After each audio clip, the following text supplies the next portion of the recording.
ለምን ልትበቀል ታስባለች? ልጇን ጎድተህባታል? ይህ ማስጠንቀቂያ መሆኑ ነው። ሴትዮዋ የሆነ የበቀል ስሜት ያለባት ይመስለኛል። እሺ ደም ክፉ ነገር አትናገር።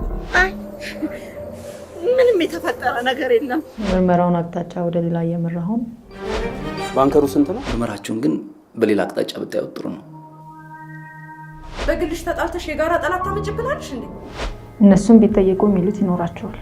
ሰው የህግም የፖለቲካም የኢኮኖሚም የስፖርትም ተንታኝ አንድ ሰው አይከብድም? እንዴት በእንጀራችን ላይ ይሄን ነገር እኛ ልናደርግ እንችላለን? ባይሆን አንተ አክመኝ ብትይኝ ደስ ይለኛል። ከየት አመጣዋለሁ? ከራስሽ መኝታ ቤት ነው። እማዬ በቃ ተረጋጊ። ዋናው ግን እውነቱ ነው።